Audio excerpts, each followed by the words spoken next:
Welcome to Suman TV. Annamayya జిల్లా రామసముద్రం మండలం. రామసముద్రం నుంచి ఒక 5 కిలోమీటర్ల దూరంలో ఉన్నటువంటి మన గోకంట గ్రామంలో పురాతనమైన చర్చి ఉంది. చాలా ప్రసిద్ధి కాంచిన చర్చి. రేపు క్రిస్మస్ వేడుకలకి అంగరంగ వైభవంగా ముస్తాబవుతుంది.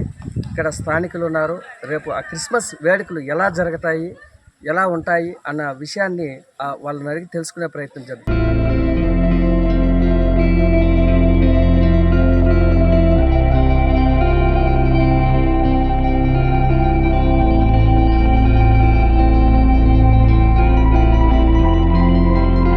ఎంతో ప్రసిద్ధిగాంచిన చర్చు. అసలు ఈ కర్ణాటక రాష్ట్రంలోనే ఒక మారం మోగినటువంటి చర్చిగా పిలువబడుతుంటుంది. ఇక్కడికి ఫారిన్ నుంచి, వివిధ దేశాల నుంచి కూడా ఇక్కడికి వచ్చి పోతుంటారు. ఇక్కడ చర్చికి వచ్చి పోతుంటారు.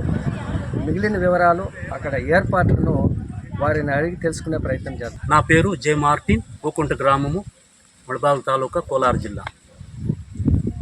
మీకందరికీ క్రిస్మస్ పండుగల శుభాకాంక్షలు.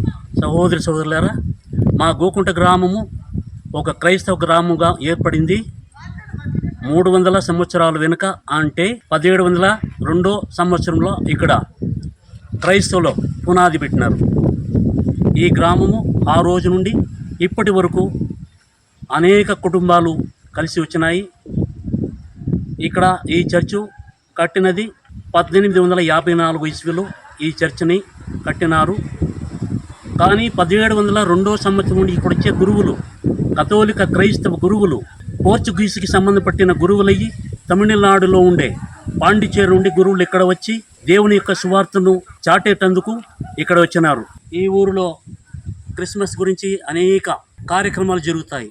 యేసు ప్రభు పుట్టింది 24వ తేదీ డిసెంబర్ రాత్రి 12 గంటలకు బెత్లెహేము గ్రామంలో ఒక పశువుల పాకంలో జన్మించినారు. అక్కడ నుండి అనేక గొర్రెలు మేపేవారు వచ్చి ఆయనను దర్శించి, తర్వాత ఆ రోజు ఆయన పుట్టినందుకు ఈ ప్రపంచానికే ఒక వెలుగు వచ్చినది. ఆ రోజును గురించి ఇప్పుడు క్రిస్మస్, క్రీస్తు జననము, ఆయన యొక్క పండుగను డిసెంబర్ 25 రోజున ఆడంబరుగా కొనియాడుతున్నారు. ప్రపంచమంతా ఇది క్రైస్తవులకు ఒక పెద్ద పండుగ అన్నమాట. అప్పుడు క్రైస్తవ విశ్వాసులుగా మార్పొందినారు. అప్పటి నుండి ఇప్పటి వరకు ఈ మా గోకుంట గ్రామంలో ఉండే చర్చ్ పేరు వచ్చి Saint Francis saviour church. Saint Francis saviour church అంటే ఆ సెయింట్ ఫ్రాన్సిస్ అనేవారు వాళ్ళు స్పెయిన్ దేశం నుండి గోవా దేశమునకు వచ్చి గోవాలో ఉండి దేవుని యొక్క శుభ సందేశంను చాటేటందుకు వాళ్ళు తీసుకున్న అనేక కష్టములు, వాళ్ళు పడినటువంటి బాధలు చెప్పుకునే సాధ్యము. ఆయన గోవాలో వచ్చి అక్కడ ఉండేటప్పుడు అనేక క్రైస్తవులు అక్కడ క్రైస్తవ మతానికి చేరినారు. అక్కడ నుండి వాళ్ళు తూతుకుడి, జపాన్ దేశం వరకు పోయి సముద్రయానము ఎన్నోసార్లు చేసి, తర్వాత సముద్రం మధ్యన ఆయనకి ఏదో విషపూరితమైన రోగం వచ్చి ఆయన కాలమైపోయినాడు. అప్పుడు ఆయన అక్కడే భూస్థాపన చేసి ఆ శిష్యులు మళ్ళా వచ్చేటప్పుడు 3 సంవత్సరాలకు వచ్చినప్పుడు ఆయన శరీరం అలాగే ఉన్నది. ఆ శరీరంను తీసుకుని వచ్చి గోవాలో ఇప్పుడు పెట్టినారు. గోవాలో ఇప్పుడు కూడా చర్చిలో ఆయన శరీరము ఇప్పుడు కూడా అక్కడ ఉన్నది. ఆయన చనిపోయి దాదాపు 500 సంవత్సరాలు అయినను ఈరోజు ఆయన శరీరం దగ్గర ఎంతోమంది పోయి ప్రార్థన చేస్తున్నారు. అనేక రోగములు ఎన్నో ఉన్నటువంటి ఎన్ని కష్టాలు, రోగములన్నీ విడుదలవుతున్నది.